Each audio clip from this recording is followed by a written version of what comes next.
देखिए, गंभीर मुद्दा है उत्तर प्रदेश में आखिर क्या हो रहा है। ये सियासी आग अचानक उत्तर प्रदेश में क्यों सुलग उठी है? क्या उत्तर प्रदेश में जाति हिंसा भड़काने की कोशिश की जा रही है? पिछले कुछ दिनों से जो घटनाएं हो रही हैं, जैसे इटावा में, औरैया में और कौशाम्बी में भी जो कुछ भी हुआ, वो इसी तरफ इशारा करता हुआ नजर आ रहा है। उत्तर प्रदेश की सियासत में ऐसी आहट सुनी जा रही है, कई राजनीतिक विश्लेषक भी इस पर चर्चा कर रहे हैं, जिसमें जातीय हिंसा भड़काने की कोशिश बताई जा रही है। सीएम योगी आदित्यनाथ भी इस सुगबुगाहट को महसूस तो कर रहे हैं। जातीय हिंसा, आपसी मारपीट को लेकर जिस तरह से ताना बाना उत्तर प्रदेश में बुना जा रहा है, वो निश्चित रूप से एक साजिश है और ये भड़काने वाली है। अभी कल ही मैंने भी इस पर एक वीडियो बनाया था, जो कथावाचक पर था, कथावाचक के सिर मुड़ाने वाली घटना पर था। उस पर भी मैंने ऐसा ही एक षड्यंत्र का हिस्सा इसे बताया।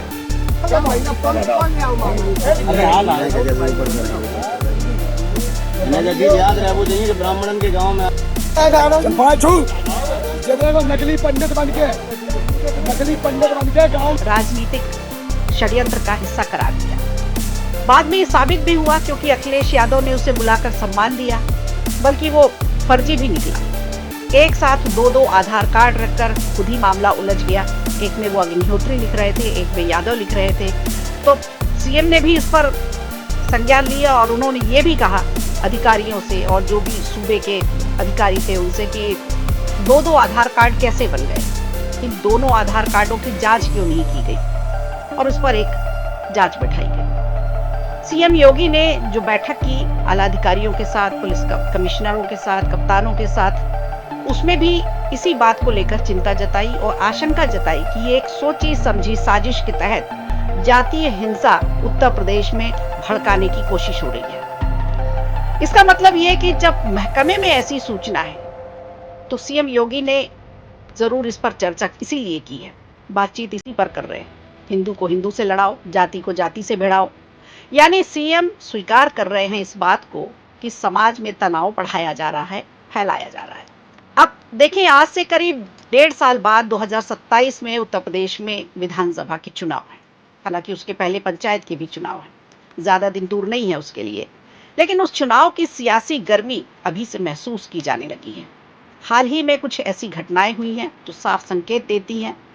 फिर वो चाहे रामजी लाल सुमन का आपत्तिजनक बयान हो, जिसको लेकर के करणी सेना ने आगरा में बवाल मचाया था, और उनके सपोर्ट में अखिलेश यादव खुलकर सामने आ गए थे और इस पूरे मुद्दे को दलित बनाम सवर्णों का एंगल दे दिया गया था। इसके अलावा पिछले दिनों कथावाचक के साथ जो मारपीट हुई, ये घटना हुई, और अभी अभी ताजा ये जो खबर है कि सपा के नेता मनोज पांडे की गाड़ी में पथराव किया गया, जिसमें सपा ने राजनीति साधने की पूरी कोशिश की है। MY समीकरण का खेल खेला जा रहा है। खैर, ये बात तो किसी से छिपी नहीं है कि समाजवादी पार्टी हो और ये जो बाकी के दल हैं, वो पीडीए की राजनीति कर रहे हैं और पीडीए की राजनीति पर ही भरोसा करके अपनी राजनीति की दिशा और दशा तय करते हैं।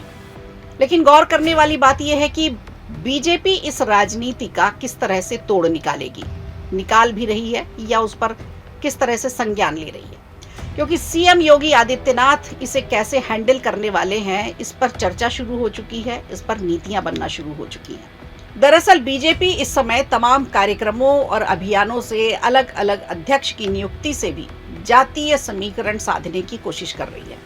कुछ खबरों की माने तो अंबेडकर और संविधान के मुद्दे पर विपक्ष की मुखरता को देखकर भाजपा के जो कर्ता धर्ता हैं, वो कुछ बड़ा सोच रहे हैं, लेकिन अभी भी चेहरे को लेकर बहुत सी उलझने हैं, क्योंकि 2024 की लोकसभा चुनाव में कुछ ओबीसी वोट भाजपा की मुट्ठी से फिसले। इसीलिए इस पकड़ को मजबूत करने के लिए बीजेपी के पास भी एक बड़ी चुनौती है, और अटकलें तो ये भी है कि संगठन में जिस वर्ग का पल्ला भारी दिखेगा, उसकी भरपाई सरकार में रिप्रेजेंटेशन को बढ़ाकर की जाएगी। हालांकि जातीय जनगणना के बाद आधे से ज्यादा काम तो हो ही गया, लेकिन अब सवाल ये भी उठता है कि क्या भाजपा उत्तर प्रदेश में किसी दलित को, ओबीसी को नेता के रूप में प्रदेश अध्यक्ष बना सकती है? इसके लिए एक बार इतिहास के पन्नों को खोल करके भी देखना चाहिए। अगर आपको याद हो तो महेंद्र नाथ पांडे के बाद लगातार 2 अध्यक्ष स्वतंत्र देव सिंह और भूपेंद्र चौधरी ओबीसी वर्ग से ही बनाए गए थे। चौधरी पार्टी के 14वें अध्यक्ष रहे। इन 14 में 5 ओबीसी और 9 सवर्ण पद संभाल चुके हैं, लेकिन दलित को एक बार मौका नहीं मिला। पंचायत चुनाव का पूरा खेल देखा जाए तो गांव पर टिका होता है, जहां जातीय संघर्ष ऐसे चुनाव में देखे जाते हैं। पंचायत चुनाव भी होने वाले हैं, ज्यादा समय नहीं है।